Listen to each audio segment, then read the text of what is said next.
বই রস চ্যানেলে আমরা আজকে শুরু করছি হুমায়ুন আহমেদ মিসির আলি সিরিজের উপন্যাস মিসির আলি আপনি কোথায়। আজ দ্বিতীয় পর্ব। গ্রামের লোকদের তো জানার কথা, কেউ জানে না। কেন জানে না সেটা একটা ইতিহাস, পরে আপনাকে বলবো। ভাই সাহেব, আমি পিঠার আয়োজন দেখি, আপনি চা খান। হলুদ রঙের লম্বা লেজওয়ালা একটি পাখি উড়াউড়ি করছে, শীত কাটাচ্ছে। পক্ষী সমাজে কেউ একা থাকে না, সবারই সঙ্গী থাকে। এই পাখিটা একা কেন? তার সঙ্গে কি কাছেই কোথাও বসে আছে? মিসির আলি হলুদ পাখির সঙ্গী খুঁজতে ঘাড় ফেরাতেই এক তরুণীকে দেখলেন। সে এসে মিসির আলির পা ছুঁয়ে কদমবুসি করল। নরম গলায় বলল, স্যার, আমি আয়না। মেয়েটির পরনে সাধারণ একটি সুতি শাড়ি, প্রচণ্ড শীতে খালি পা, গায়ে চাদর নেই। মিসির আলি কিছু সময় মেয়েটির মুখের দিকে তাকিয়ে রইলেন। মেয়েটিকে এই পৃথিবীর মেয়ে বলে মনে হচ্ছে না, মনে হচ্ছে অন্য কোনো ভুবনের। পৃথিবীর কোনো মেয়ে এত রূপ নিয়ে জন্মায় না। মিসির আলি বললেন, আয়না, কেমন আছো? ভালো আছি চাচা, আমি তোমার স্বামীর এক সময়কার শিক্ষক। চাচা, আমি জানি, অনেক আগেই আপনার সঙ্গে দেখা করার প্রয়োজন ছিল, আটকা পড়ে গিয়েছিলাম। কোথায় আটকা পড়ে গিয়েছিলে? আয়না হাসলো, জবাব দিল না। খালি পায়ে হাঁটছে, শীত লাগছে না? শীত লাগছে, বাইরে এত ঠান্ডা, বুঝতে পারিনি। ঘরে যাও, পায়ে স্যান্ডেল পরো, পায়ে চাদর দাও। জি আচ্ছা চাচা, পরে আপনার সঙ্গে কথা হবে। আয়না চলে যাচ্ছে। মিসির আলি তাকিয়ে আছেন, তিনি চোখ ফেরাতে পারছেন না। শীতের কুয়াশা ঢাকা সকাল, লম্বা লেজের হলুদ পাখি, কিংববির মতো এক তরুণী, সব মিলিয়ে মিসির আলির মনে ঘোরের মতো তৈরি হলো। সকালের নাস্তা তৈরি হয়েছে, শুধু ভাপা পিঠা না, পরেটা আছে। পরেটার সঙ্গে ঝাল মুরগির মাংস এবং সিটা পিঠা। মিসির আলি সকালে মিষ্টি খেতে পারেন না, বাধ্য হয়ে পিঠা খেতে হচ্ছে। এত আয়োজন করে পিঠা তৈরি হয়েছে, খাবেন না বলাটা অন্যায় হবে। মিসির আলি নিজেকে জাপানি জাপানি মনে হচ্ছে। জাপানি না বলতে পারেন না, এমন লাজুক জাতি। তবে সম্প্রতি একটা জাপান থেকে বই প্রকাশিত হয়েছে। বইয়ের শিরোনাম জাপানিরা এখন না বলা শিখছে। বইটা জোগাড় করে পড়তে পারলে ভালো হতো। ভাই সাহেব, পিঠা কেমন হয়েছে? ভালো হয়েছে, অসাধারণ। আপনার খাওয়া দেখে তো সেই রকম মনে হচ্ছে না। একটা পিঠা নিয়ে বসে আছেন। মিনিমাম 3টা পিঠা শেষ করার পর পরেটা মাংস। মিসির আলি খাদ্য আলোচনার মোড় ঘুরাবার জন্য বললেন, আপনার মেয়ে আয়নার সঙ্গে ভোরবেলায় দেখা হয়েছে। অতি রূপবতী মেয়ে। তরিকুল ইসলাম বিক্ষিপ্ত গলায় বললেন, রূপবতী? আমি এমন রূপবতী মেয়ে দেখিনি। গায়ের রং দুধে আলতায়, মেয়েটা তো কালো। কালো? জি, বেশ কালো। তা না হলে কাউকে দেখছি, কিংবা চোখ ভুল দেখছি, কারণ মেয়েটা বলছে সে আয়না। কেউ কি আপনার সঙ্গে ফাইজলামি করছে? ফাইজলামি কে করবে? ফাইজলামি করার মতো মেয়ে এই গ্রামে নাই। আচ্ছা, আমি দেখি আয়না ঘর থেকে বের হয়েছে কিনা। বের হলে নিয়ে আসছি। নূর ইসলাম আয়নাকে নিয়ে ফিরলেন। কালো একটা মেয়ে, সাধারণ চেহারা, নাক মোটা, গালের হনু সামান্য উঁচু হয়ে আছে। তরিকুল ইসলাম বললেন, তোর জামাইয়ের শিক্ষক, কদমবুচি কর। আয়না স্পষ্ট গলায় বলল, একবার কদমবুচি করেছি বাবা। সকালে স্যারের সঙ্গে আমার দেখা হয়েছে। আর তোমরা স্যারকে একগাদা পিঠা বানিয়ে বসিয়ে রেখেছো কেন? স্যার নাস্তা মিষ্টি খেতে পারে না, মাংস পরোটা দাও। এখন থেকে স্যারের খাবার দায়িত্ব সব আমার। আয়না পরোটা এবং মাংসর বাটি নিয়ে মিসির আলির সামনে দাঁড়ালো। মিসির আলি আচমকা ধাক্কার মতো খেলেন। ভোরবেলা দেখা সেই মেয়ে, গায়ের রূপ জ্যোৎস্নার মতো ছড়িয়ে পড়ছে। বড় বড় কালো চোখ, সেই চোখ পাপড়ির ছায়া, অভিমানী পাতলা ঠোঁট। মিসির আলি চোখ নামিয়ে নিলেন।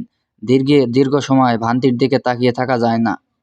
সামনের দাঁড়ানো মেয়েটি কি রক্ত মাংসের মানুষ, নাকি মায়া? বাস্তব জগৎটা পুরোটাই মায়া। একটাই সমস্যা, মায়া ধরনের কোনো পথ নেই। আইনস্টাইনের কথা, অতি বাস্তববাদী বিজ্ঞানীর পরবাস্তব উক্তি। আয়না বলল, স্যার, পরোটা দেই? মিসির আলি বললেন, দাও। তরিকুল ইসলাম বললেন, তোর স্যার বলেছিলেন তোর মতো রূপসী মেয়ে নাকি দেখেন নাই। আয়না বলল, স্যার আমাকে আদর করে বলেছেন। আদর করে আমরা ভালো কথা বলি। তরিকুল ইসলামের স্ত্রী সালেহা বললেন, কেউ কেউ স্যারের মতো বলেন। ভিন গ্রামের এক ফকিরিনী এসে তোমাকে দেখে রাজরানী রাজরানী বলে কত হইচই শুরু করলো, মনে নাই? আয়না বলল, বেশি ভিক্ষা পাওয়ার জন্য বলছে মা। ফকিরিনীরা খুব চালাক হয়, কি বললে কে খুশি হবে সেটা জানে। মিসির আলি নিঃশব্দে নাস্তা শেষ করলেন, চলে গেলেন নিজের ঘরের সামনের বারান্দায়। চা পাটা আলাদা খাবেন। তার নিজের মাথা খানিকটা এলোমেলো লাগছে, এলোমেলো ভাবাটা দূর করতে হবে। আয়না এলো চা নিয়ে, তার সামনে বসলো। মিসির আলি তাকালেন আয়নার দিকে। তাকে সাধারণ দেখাচ্ছে।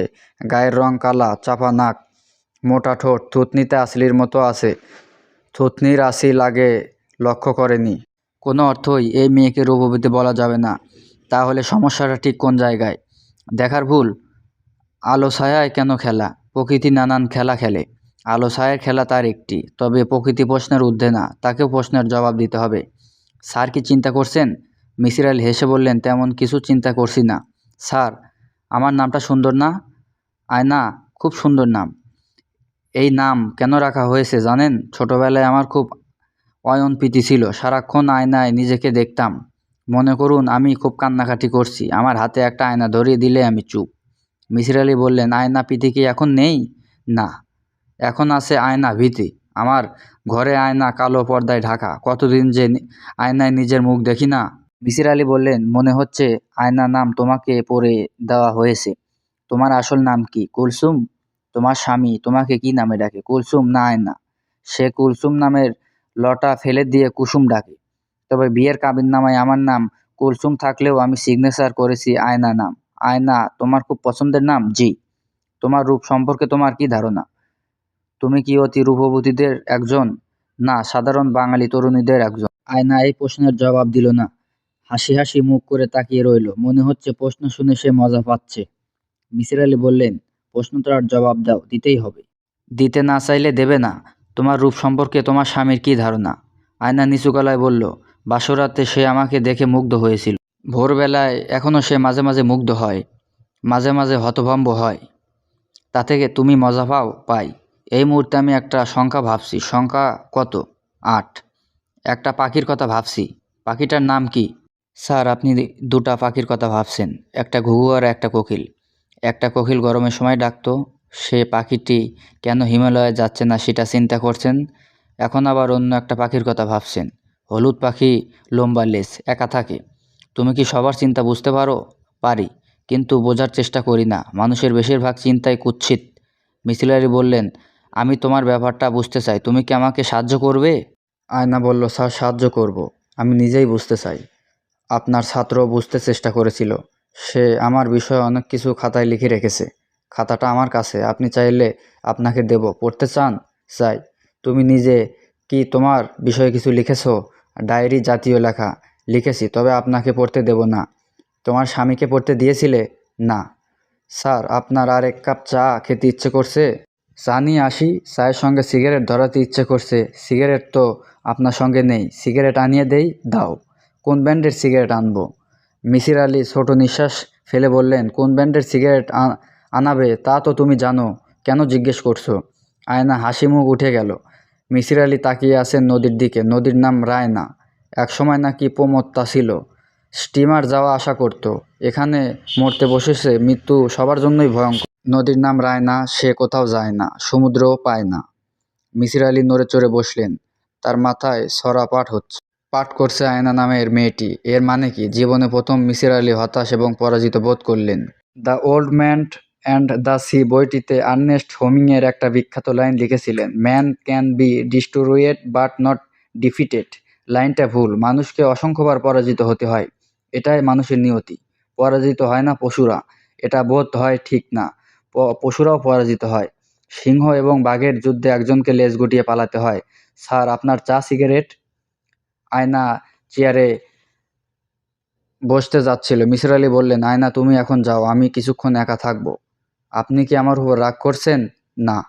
আপনার সব সময় বলতো আপনার মতো বুদ্ধিমান মানুষ সে জীবনে দেখেনি। আপনাকে আমার দেখা শখ ছিল। স্বয়ং পরে তোমার সঙ্গে কথা বলবো, এখন না। স্যার, চা শেষ করে আপনি নদীর পাড়ে ঘেঁষে হাঁটতে যান, আপনার ভালো লাগবে। একটা পুরনো বটগাছ আছে, সেখানে বসার জায়গা আছে, আমি ফাঁক ভর্তি করে চা দিয়ে দেব। থ্যাংক ইউ, এখন যাও। স্যার, যাচ্ছি। একটা কথা বলে যাই, পরাজিত হবার মধ্যে কিন্তু আনন্দ আছে স্যার। পরাজয়ের আবার আনন্দ কি? অবশ্যই পরাজয়ের আলাদা আলাদা আনন্দ আছে। আনন্দ আছে বলেই পৃথিবীতে প্রকৃতি আমাদের জন্য পরাজয়ের ব্যবস্থা রেখেছে। মৃত্যু একটা পরাজয়, সেখানেও আনন্দ আছে, সমাপ্তির আনন্দ। তুমি পড়াশোনা করেছো কতদূর? বিএ পাশ করেছি। আপনার ছাত্রের খুব ইচ্ছে ছিল আমি এমএ করি, আমার ইচ্ছা হয়নি। স্যার, যাই। আপনি সিগারেট ঠোঁটে নিন, আমি ধরিয়ে দেব। মিসির আলি সিগারেট নিলেন, আয়না ধরিয়ে দিলেন। আয়নার চোখ আনন্দে ঝলমল করছে। হলুদ রঙের লম্বা লেজের পাখিটা বারান্দায় রোলিংয়ে বসেছে। এর পাখিটা বসানোর পেছনে কি আয়নার মতো মেয়েটার কোনো হাত আছে? কাক এবং চড়ুই ছাড়া আর কোনো পাখি তো মানুষের এত কাছে আসে না। বনের এই অচেনা পাখি এত কাছে কেন এসেছে? আয়না? জি স্যার। এখন কি ভাবছি বল? আয়না কিছুক্ষণ চুপ করে থেকে বলল, বলতে পারছি না স্যার, খুব অবাক হচ্ছি। মিসির আলি বললেন, তুমি যাতে আমার মাথার ভেতর ঢুকে পড়তে না পারো তবে একটা কৌশল বের করেছি। কৌশলটা কাজ করছে। আয়না বলল, কৌশলটা কি? মিসির আলি বললেন, কৌশলটা তোমাকে জানানো ঠিক না, তারপরেও জানাচ্ছি। আমার হাতের কবিতার বইটার নাম উল্টো করে 600 বার পড়েছিলাম। বইটার নাম পোয়েমস। আমি উল্টো করে পড়ছি সমস সমস। বেইন অর্থহীন শব্দ ধারবার বলে জোট পাকিয়েছি। মনে হয় এইটাই কাজ করছে।